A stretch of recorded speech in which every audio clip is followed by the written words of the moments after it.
This is the Horse Radio Network. This is episode 382 of the Stable Scoop Radio Show, Winter Wellness and a book.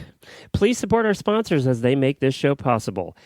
Our sponsors this week are horselovers.com, Dr. Rose's Remedies, and Sparkle and Boom. This week, we talk about staying well during the winter. You, your horse, and your sanity. Rachel Pellison from Healing the Hungry Soul talks about fitness and wellness. Plus, we hear about a new book. It's called Horse Sluts. Yep, you heard that right. We're going to talk about that later in the show. Listen in.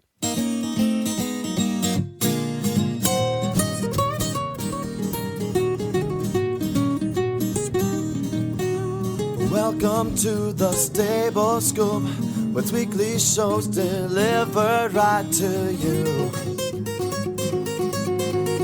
With Helena and Glenn the Geek, live from the stable, it's every week.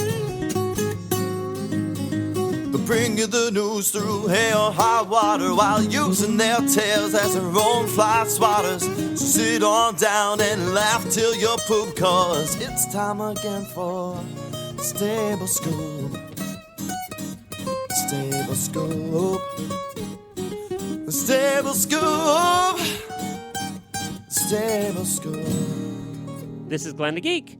And this is Helena B., and you're listening to the Stable Scoop Radio Show on the Horse Radio Network. Well, howdy, everybody, and hello, Helena. Hello, how are you? Good. Thank you so much again for joining us in the Radiothon. We appreciated you stopping by. Thanks. It was a hoot. I loved it. That was a lot of fun. So we appreciated you stopping by. If you want to listen to any or all of the Radiothon, including Helena's Hour, it's all on the Stable Scoop feed. You can just go to Stable Scoop on our app or on iTunes or the Stable Scoop website or Horse Radio Network website, and you can find all 12 hours right there. I put it out in the Stable Scoop feed because, you know what? We have the coolest show, right? We do have the coolest show. We do? That's why I put them out. Yeah, because we're like the flagship show. Is the flagship mean first? Yes. I've always said that, but I never knew if I was saying it right. We're like the beacon show. Yeah, flagship is we're it, and we're like the foundation of the network. Like the train network. engine pulling the rest. Yes. We're behind us. At least we're like the South Fork of Dallas. Which will come up. You'll hear that later in the show. So we're going to get right to our guest today. Why don't we do that? Well, health and wellness expert Rachel Pellison is a registered dietitian nutritionist, certified Pilates instructor, and a lifelong equestrian. Healing the Hungry Soul is her private practice, offering health and wellness support for equestrians, as well as individuals not affected by the horse bug. Prior to starting her own practice, Rachel worked as a dietitian and clinical manager in hospitals in both New York and Massachusetts. She holds certifications in weight management, health coaching, pediatric nutrition, and nutrition support. In her monthly segment with us on Wellness for Equestrians, Rachel's going to talk with us today about, she has tips, a wellness tip and a fitness tip. Welcome back, Rachel. Thank you for having me. So I'm looking forward to these monthly segments because, I do get your expertise on a regular basis, but I like the equestrian-specific support that you provide.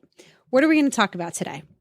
So we're going to do a wellness tip and a fitness tip today. So I think we should start with the fitness tip first. Okay. So my first fitness tip is going to be an exercise called plank, which most people are probably somewhat familiar with. And it's an exercise where you're going to start by laying on your stomach, and you are going to put your elbows are going to go right under your shoulders. You're going to be supporting your weight on your forearms. And then you're going to lift your knees off the mat, and you're going to have your body in an angled, straight position so that all the weight is coming off the toes and the elbows there. Almost like a push-up. Like a push-up, exactly. And I would recommend starting with this plank on forearms, and then as you feel strong there, then you can go to straight arms and do the plank on your hands. Okay, good. I have to use it. I have to do the plank on my forearms because I get a twice broken wrist. So if you have creaky wrist joints, right, the forearms are great for that. Yes, absolutely. You're going to get a great workout either way if you do forearms or wrists. Okay. It's not cheating. No, it's definitely not cheating. All right. There's no cheating in fitness. You're always working hard. Well, yeah, there is, but you're not supposed to talk about it. True. All right, so plank. Go ahead. Yeah. So the benefits of the plank are going to be, it's going to tone the stomach and the core, so the abs in the back. And then it's also good for reducing back pain because you're really strengthening the muscles in the back through this exercise. And then for riders, it's also really important because it's great for balance, and then it also helps to build good posture. Okay. And so some of the tricks so you can't cheat in the plank, as you mentioned, are going to be that you want to keep the body in a straight line. So you want the ankle, the knees, the hips, and the shoulder all to be in a nice straight line. So if you dip your belly down, you're going to put some strain and pressure on the low back. You don't want to do that. And if you dip the booty up too high, then that's the easiest way to cheat. So it's probably a good idea to do this in front of a mirror. Yeah, it's a great idea to do it in front of a mirror. Okay. So making as straight a line as possible that's the non-cheating way of doing this. Yes, absolutely. Okay. All right, got it. And even if that's too intense to start, because this is an intense exercise, you can start with your knees on the ground too and just do the plank from the knees and the elbows on the ground too. So that could be kind of step one. Okay. Yep. And so I would recommend starting with this exercise for about 15 to 20 seconds. And then every week you can build up. And if you can work your way up to doing the plank for a minute, you're going to see a big increase in your core strength. Really? So just 1 week? Well, I would say 1 minute. 1 minute. No, but I mean, if you do 1 minute, wait a second. If you start out doing how many seconds? I would say 15 seconds. 15 seconds, and then you do this every day? Yeah, you could do it every day or maybe 3 to 5 times a week. Okay. And then, so when will you start to see strength coming back to you? I would say within a few repetitions of doing this, you're going to notice that you feel stronger and it's easier to hold it. Oh. And then as you build up to the point of being able to do it properly for a whole minute, that's where you're really going to feel a big change in your core strength. Okay. So when you get up to, you go from being able to do this for 15 seconds, by the time you reach the 1 minute mark, you're a completely different person. Hopefully. You can take over the world. Yeah, absolutely. It's a step towards taking over the world. Okay. One plank at a time. Taking over the saddle, at least. What are some of the challenges? Who might have a hard time doing this exercise? Or is it even hard? Like, it looks easy, but I know when you start to do it, there's all kinds of shaking and huffing and puffing and swearing going on. What are the challenges of doing this? Well, if you have poor core strength to start, if you haven't been doing any exercise to strengthen the core, so the core is going to be the abdominal muscles, the glutes, which are the booty muscles, and the back. That's all part of the core. So that's different than just your abs, which are really just your abdominals. Your core is like the whole trunk. Yep, exactly. And this exercise works all of those muscles at the same time. Yep, and then it's also going to work the shoulders and the arms as well. So that's helping building the strength in the upper back to giving you better posture as well. It's so amazing to me how you can work all of these muscle groups all at once, in under a minute and actually make a difference in them. It's the efficiency of the exercise is just amazing to me. Yeah, it really is. And I start working with new clients on a regular basis, and the progress I see people make in just a few sessions is really phenomenal. I used to be a person who hated exercising. I hated going to the gym. I hated getting on the treadmill. I thought I had to get my heart rate up all crazy and exhaust myself. And if I didn't do that, I wasn't working and I wasn't going to get results. And that's absolutely not the case. Thankfully, I've learned that lesson. That you really only have to do some simple exercises and you can tone and work the whole body. And it doesn't have to be complicated and you don't have to dedicate a ton of time to it. So that's why I pick these exercises for equestrians, because I know that most equestrians are already dedicating a lot of time to their horse.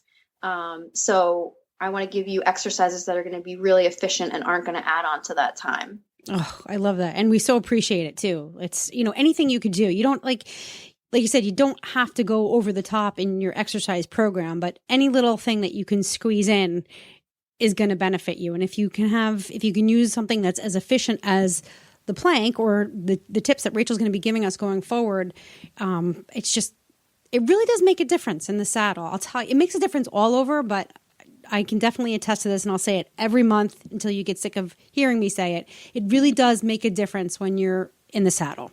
Yeah, absolutely. I saw a huge change in my own riding when I really started getting into the cross training. And I knew it would be beneficial, but I was shocked at what a big difference it made for me.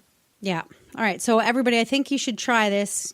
Get in front of a mirror. Do it in the morning. If you're a morning person, get up. And what is it? A minute out of your day. Do it in your pajamas, right? You don't have to wear any like fancy yoga pants or anything. You can plank in your jammies, right? Yeah, totally. Or do it in the barn while your horse is cooling off or you're letting him dry or grazing him. Just get down there, plank it out. Aha! I love that. I love that. All right. So it's the plank, and you can either do it on your forearms or on your hands. Mm-hmm. You can do it full on or on your knees if you're not quite strong enough to hold the full plank, right? Yep. And work your way up. Start at 15 seconds and work your way up to a minute. And what happens when you get to the minute mark? I mean, you can add on the extra levels of difficulty if you want to. Okay, so they'll have to tune into next month's segment for that. Yeah, absolutely. All right, wonderful. So that is the plank. Today's fitness tip is the 15-second to 1 minute plank. Yep. Great. All right, what else you got for us? All right, so we're going to move on to the wellness tip next. And this is going to be a breathing exercise. So this is called the 4-7-8 relaxing breath. And the 4-7-8 means you're going to inhale for 4 seconds. You're going to hold your breath for 7 seconds, and then you're going to exhale for 8 seconds. So it's a super easy exercise. You're making me do math, Rachel. I know. I was just adding it up in my head, too. I'm like, how many seconds is that? Is that 19? And so I'm listening to it. I'm holding my breath. I'm like, I should be breathing, but I can't count. It's 19 seconds. So this exercise only takes 19 seconds. Okay. All right. So repeat the process for those mathematically challenged like me. Yes.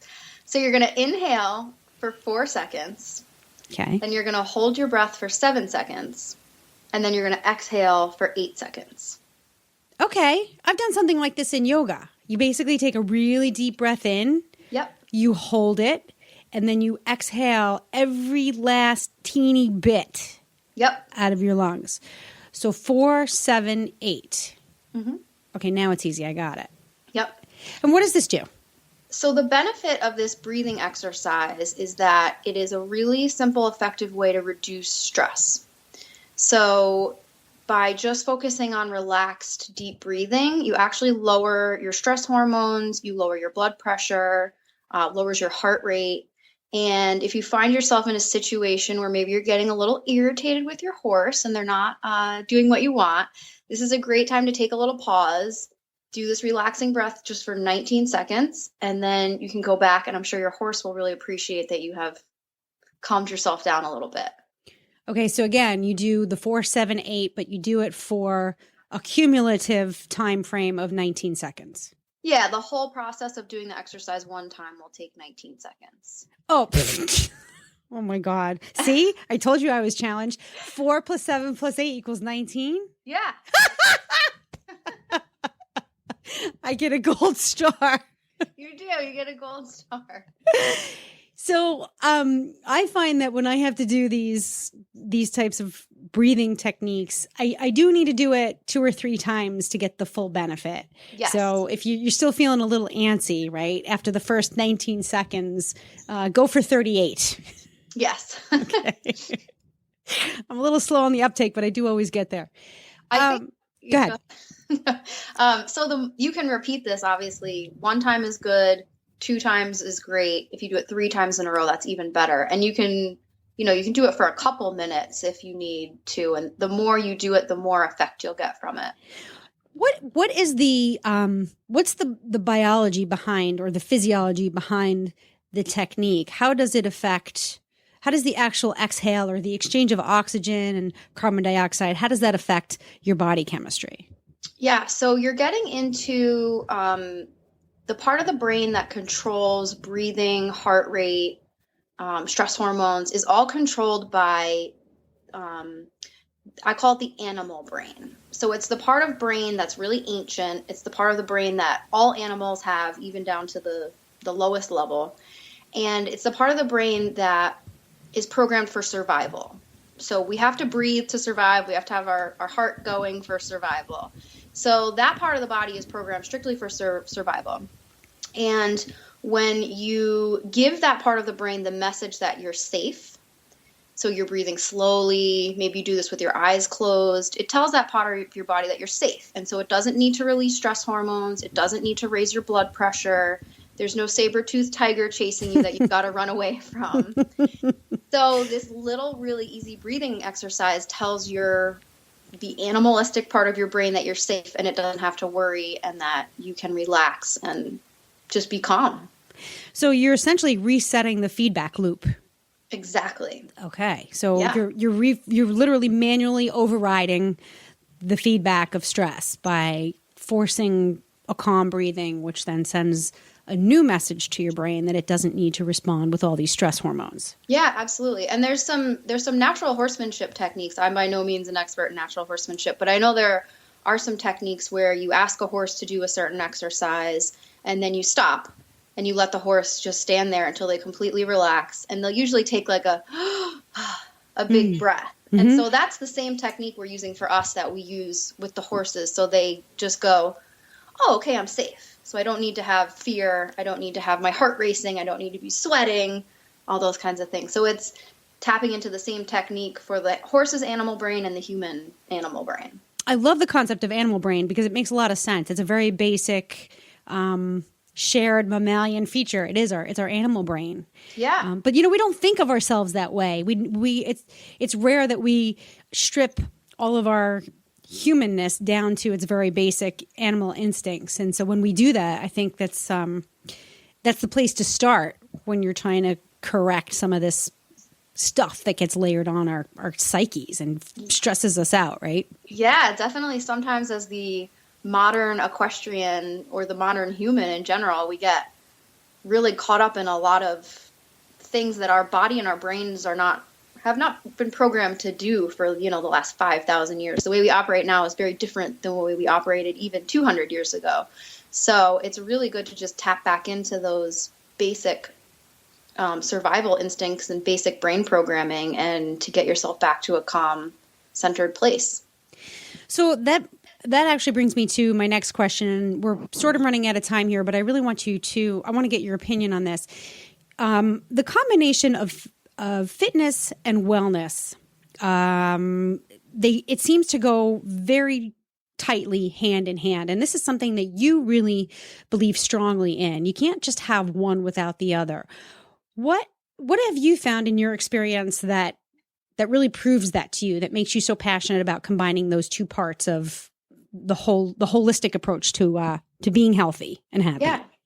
I would say that wellness I would describe it as a wellness wheel. So you have physical wellness, emotional wellness, you have social wellness, you have all different aspects, financial, career. And so if one of those pieces falls out of balance, then everything falls apart. So if you are successful and you are eating healthy and you are fit, and then you're going to feel good and you're going to be able to be a well person. But if let's say you're financially successful, you're successful in your career, you're successful competing with your horse, but you're not taking care of your body, you're not eating well, you're not doing fitness, then those other pieces are going to suffer. So for me, it's a wellness wheel. You have to put some energy into each piece of wellness, and then every aspect of that wheel is going to just be enhanced and be more enjoyable and more fun. So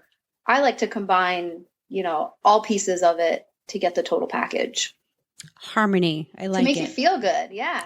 It does make you feel good. I mean, I used to be like, wellness, poo-poo, whatever, just just let me move and run. And then I discovered yoga and started to connect the dots. And then, of course, then becoming, an addict of yoga, it opened my mind to other kinds of things and really embracing the whole of me. And then, of course, discovering Pilates and Rachel's nutrition guidance. You really cannot have one without the other. And I really love your metaphor of the wheel, because it feels like wellness, or especially the wellness tips that you gave today, the breathing and the fitness, are sort of neighbors on the wellness wheel. Some of those parts of the wheel overlap or interact with one another more so than others. Definitely. And so these two seem to be partners on the wellness wheel. Yeah. Well, thank you very much. This is incredibly helpful. I think that we should be able to find some descriptions of this on your website, right? Yes, absolutely. Okay. I know you've been following up to these segments with photographs and typed up descriptions at rachelpellison.com. And of course, we will post a link to Rachel's website on the Stable Scoop show notes this week. You'll be back again with us next month, won't you? I absolutely will. Great. Well, it's that time of year when our friends at Equestrian Collections are having all their holiday sales and specials and all kinds of things going on. You can head on over to Equestrian Collections. It's not too late to get your orders in. I think that they're going to be doing... I'm trying to find it on the website here, Alina. I think this is the 17th when this show is coming out. So you still have a couple days to get your orders in. And, of course, there's always the standby, and that's gift certificates, which they'll do right up through the day of Christmas if you're like me. You just go do it that day, and then you send it off to Helena and say, look how I thought about you ahead of time. I wish someday I'll be that organized. So they have a free shipping offer going on right now for listeners of the show. You'll see if you go to the website. This is a secret. You go to the website, it says free shipping on your order over $129. Well, you can get free shipping on your order over $79 by being a listener to our show. So it's extra special thing. You put in the coupon code Get Gifted, all one word, and that will get you free shipping over $79 just for listeners of the show. So you can find that at Equestrian Collections. Of course, we've talked about the products. We did a special, if you missed it, about a month ago. Go back and take a listen.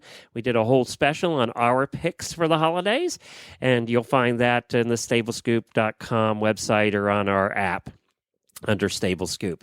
They have tons of products, tons of cool things, and you still have a chance to get it in for the holidays. But you better get shopping. I mean, you really got today and tomorrow, and maybe by Monday if you have it shipped special. So hop on over for you last-minute people, but make sure you use Get Gifted to get that coupon code for free shipping over $79 at equestriancollections.com. Are you done with all your shopping, Helena?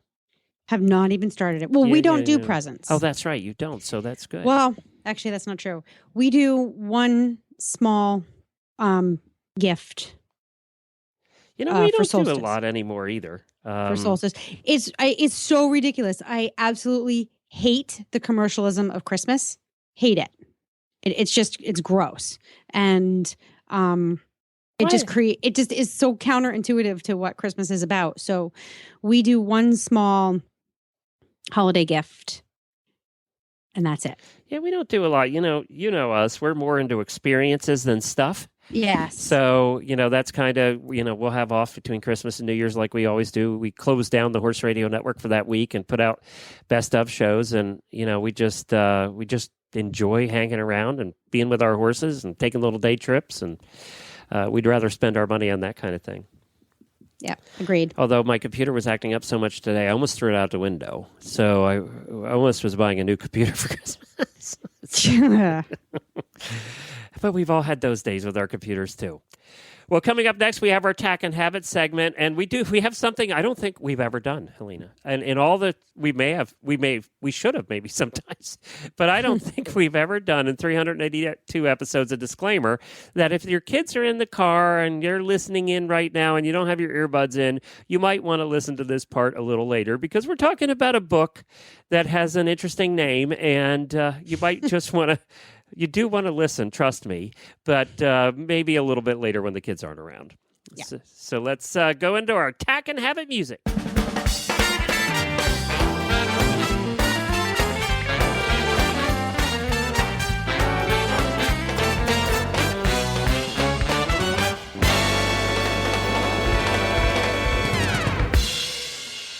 Sparkle and Boom is a marketing company catering to small business owners of all kinds.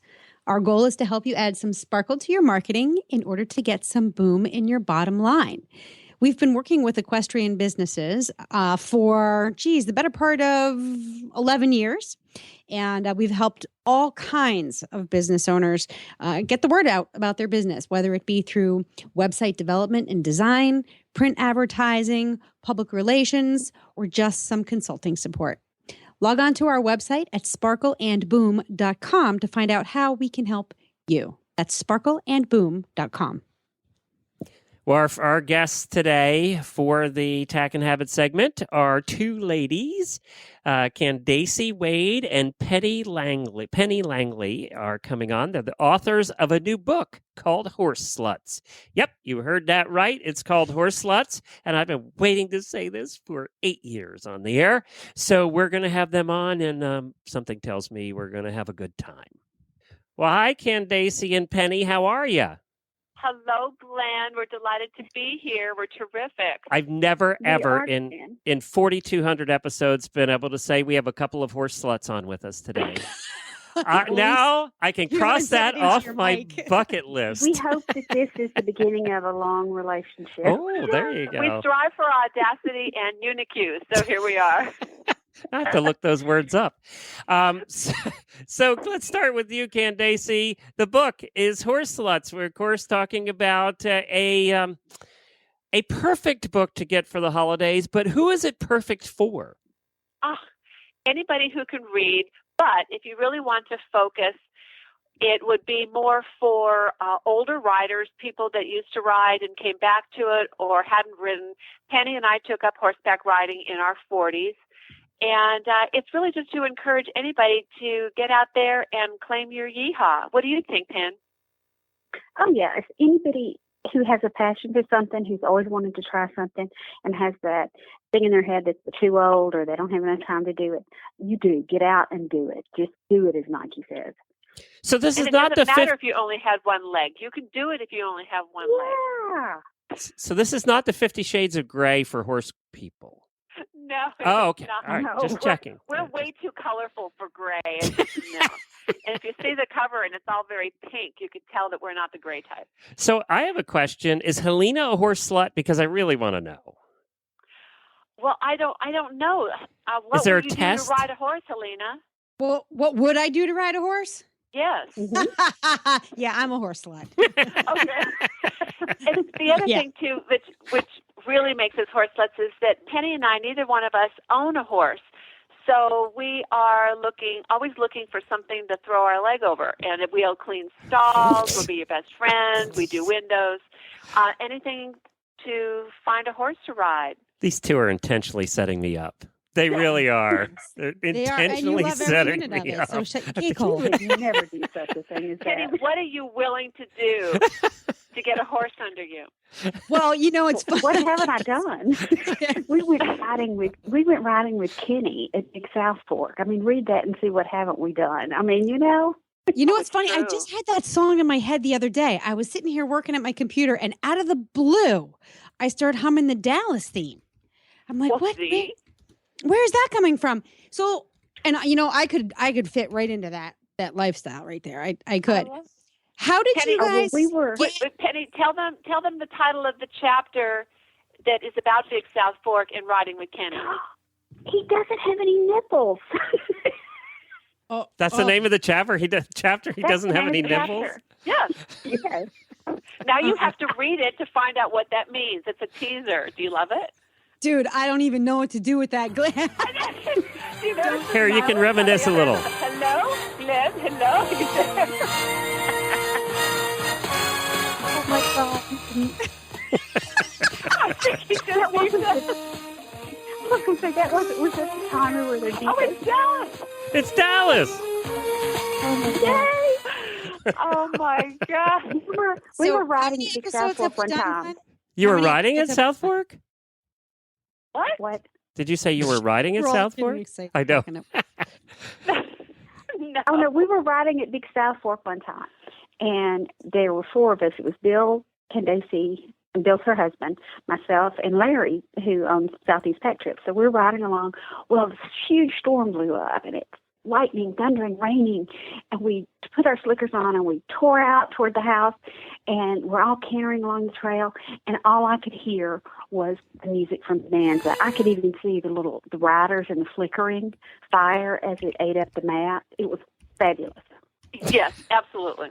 And you see that when you guys ride, don't you? Don't you get these visuals? We're all a YouTube. Wait a minute. Letting YouTube. Take a listen. Yes, that's what we were doing. You guys are setting me up so perfectly today. Oh, good. I told you we were a good interview. We just love it. You are the master, man. You just come right up with it. Hey, thanks to YouTube. Yeah, YouTube's helping me out a little bit here. It always makes me look good. Is this what you think of when you ride, Helena? Bonanza? No. No. No, I think about getting back to the barn in one piece. I'm with you, Elena. Absolutely. Okay, music. How about, this is one of Penny's favorites and mine too. The, what is it, Silver Stallion with the Highwayman. Mm-hmm. Yes. Oh, yes. Can't you see it? With the thighs, the burning thighs. That might be a little long, or even razor older. blades in her eyes. I don't even remember that. I mean, it's Chris Christopherson. It's Johnny Cash. You can't beat it. Yeah, it's great. Huh. So tell us a little bit more about the book. What are they going to read? Why should, convince our audience to buy it? Penny, go for it. I like to laugh, and I like to entertain people. One of the goals of the book was to be brutally honest. We have not been riding since we were kids. This is for people who are not experts. We're not going to teach you how to ride. This is not for experts. This is for people who are willing to learn something new at an older age and put themselves out there where it's not always going to be easy. With that, there are going to be challenges. There are going to be really funny times. We've recounted those, but we've also put in there some of the personal issues, the journey that we've had as we go through there, because dealing with horses brings up emotions. It's a very spiritual thing, too. And so we've got some of those things that go on there, things that happened to us during this journey that affected our riding, our lives. And so it's about that entire journey, but it's inspirational for people who want to reclaim their yeehaw and who want to see that you don't have to be perfect to do something. That's the big thing. You do not have to be perfect. Just do it. We're kind of the Lucy and Ethel of horseback riding. Which is probably the best place to start. Right. There's you have all the best intentions for getting in the saddle. What inspired you? Oh God! I mean, horses. How did was it like you've always wanted to Yes. ride, and you're just finally getting around to it because life does get in the way? What was the point when you were like, all right, this is it, we're doing it now, no excuses? Not for me. I liked horses. I mean, who doesn't like horses? Or I guess maybe there's a couple people where we don't play with them. But when my husband and I moved from California, from San Francisco to Middle Tennessee, rural Middle Tennessee, then you decide, well, you're not going to bring San Francisco with you. You need to try new things. So I thought, okay, I have sat on horses and not fallen off, which I don't consider riding, just not falling off. And I decided that I wanted to take up horseback riding, because everywhere you go, I didn't realize that they weren't riding horses. They're what we call yard art, with people have horses. And Penny and I met each other, and she wanted to ride. So we went looking for horses in all the wrong places, and took lessons, and then started trail riding, and then took more lessons, and then did more trail riding and took more lessons. And that was pretty much it. I personally was not one of those horse crazy kids. It just seemed, if you're going to move to the rural South, you got to do something. And I don't hunt and kill small animals, so I figured that horseback riding was a good thing. Now Penny's a little different. Go. I always wanted to ride, and I always asked for a pony. I rode with my sisters who had a family pony there, and we got to ride there some. So that just made me want to ride more. So it's always been a dream. And then I had some experience with horses in therapy, and I got my certification as an equine sports massage therapist. And so I can massage horses, but I didn't have a lot of practical experience. And when you're talking about hitting those sore spots on horses that are that big and with legs like that kick, you really need a little practical experience. Kind of like the farrier courses you can take online. It just doesn't seem like a good idea to me. But so I started contacting barn owners and different people and decided to take lessons as a way to get more practical experience with horses. And then I threw away the whole massage thing and just started riding. I don't have time to do that. So. I don't need a job. I'll just ride. Funny how that works. Forget that. I'm riding. Didn't you? You know, we all know sluts don't have jobs, so it's perfect. That's it's all right. about me now. That's right. Right, exactly. Well, exactly. And with not owning horses, there are plenty of people out there that could use the rental money to keep their animals in feed. So we are providing Yes. good backup for these people. They provide the service. We pay for it. We will muck out a little bit and we help groom, but it keeps them in business. And then we don't have to learn to be junior vets in order to keep a horse in the backyard. You're It's actually economy. We are supporters of a strong economy. You actually you are go. the smart ones, because every time, Helene and I, if we give advice to parents who are getting kids into riding, we always say, take lessons first, lease a horse second. Don't dive into ownership immediately, because you don't know if this kid's going to change your mind. And you guys actually represent what we estimate is probably half our audience, and that's women getting into riding later in life, or they were involved in riding, got out of it when the kids were growing up, and got back into it. But our average age is 35 to 55, and women, and 95% women, and you follow. That's right. What this book is for.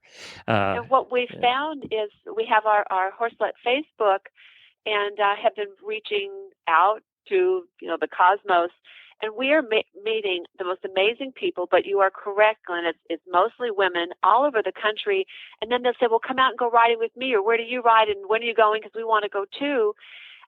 One of them, her darling Diane, she lives in New Jersey, and she actually came out from New Jersey to Middle Tennessee, to Big South Fork, to ride with us, and she brought her two nieces, and we had an absolute blast. So we're finding like creatures, exactly what you're talking about, and everybody wants to ride with everybody, and nobody wants to feel pressured. And we're not 3-day eventers; we're just normal, kind of crazy ass folks, and it's just been an absolute delight, which is what we wanted. We're not teaching anybody how to ride. If we can do this, anybody can do this. And you don't have to spend a lot of money. Well, I was looking at your reviews on Amazon, too, and it's like all 5-star reviews, and people are loving this book. Check it out. You can find it on Amazon. It's paperback. It's only $13. Where else can they get it? They can get it on your website, too? No, although I still have a few here on the floor, so we have mailed them out. But Taberton Books online that does horse books, they have it. If you're in Middle Tennessee and you are equine camping, the True West Campground and Mercantile, they carry it, and we have a couple of local stores out here. But if you're not in Tennessee, just go to probably Amazon. Going to Amazon is the very, very best. And I also want to mention that Candace also writes occasionally for our friends over at Horse Nation. Of course, we work closely with them, so it's fun to talk to you. Thank you, guys. The book is Horse Sluts, and I don't know what you're going to find when you search for that on Google. I tried to avoid it, but it could be interesting. Maybe just go to Amazon and search for it. It'd be better, or follow the link on our show notes, so we'll put the link there as well. Be careful. That search engine. No.com. Be sure and like our Facebook page, because we have got a wonderful community of women on there. Okay, cool.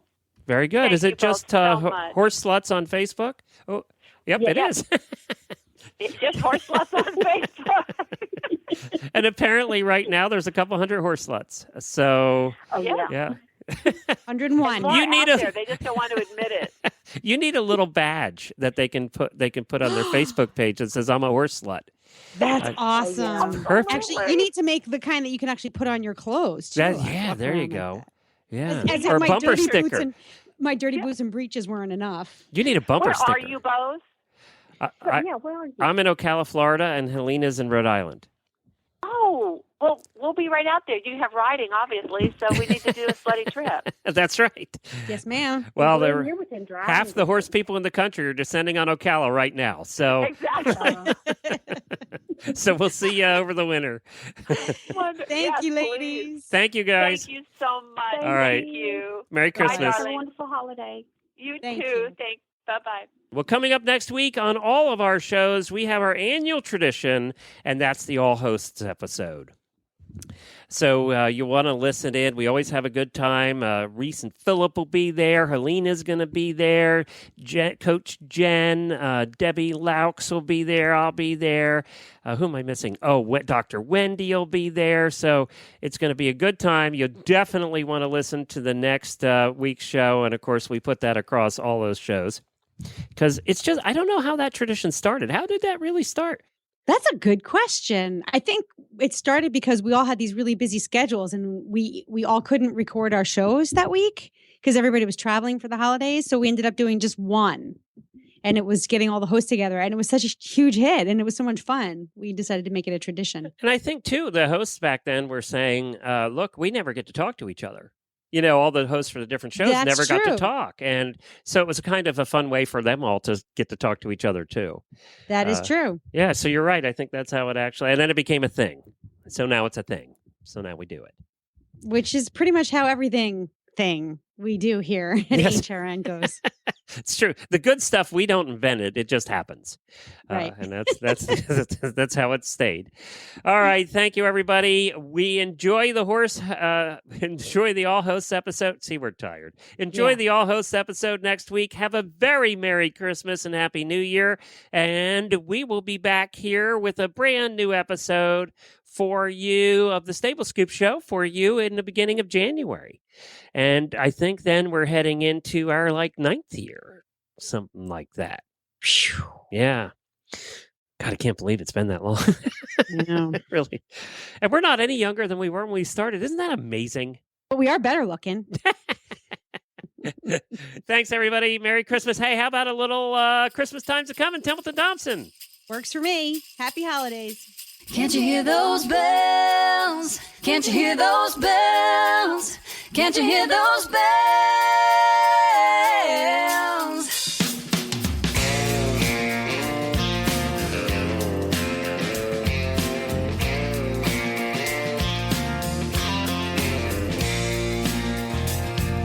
Christmas time's a comin', Christmas time's a comin', Christmas time's a comin', and I know I'm going home. Snowflakes are falling, my old home's a calling, tall pines are humming, 'cause Christmas time's a comin'. Can't you hear those bells ringing, ringing, joy, joy, hear them singing, when it's snowing I'll be going back to my country home. 'Cause Christmas time's a comin', Christmas time's a comin', Christmas time's a comin', and I know I'm going home. Yeah.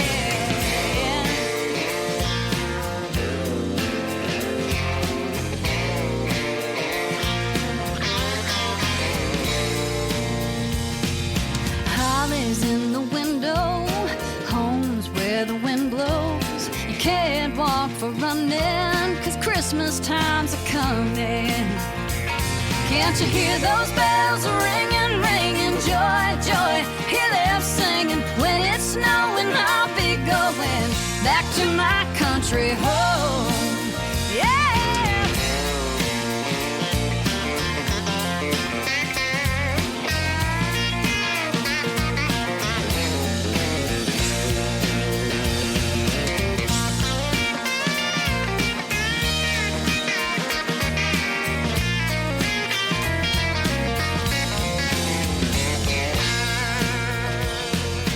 White candles burning, my old heart's a yearning for the folks back home when Christmas time's a coming. Can't you hear those bells ringing, ringing, joy, joy, hear them singing, when it's snowing I'll be going back to my country home. 'Cause Christmas time's a comin', Christmas time's a coming. Christmas time's a coming, and I know I'm going home. Christmas time's a coming. Christmas time's a coming. Christmas time's a coming, and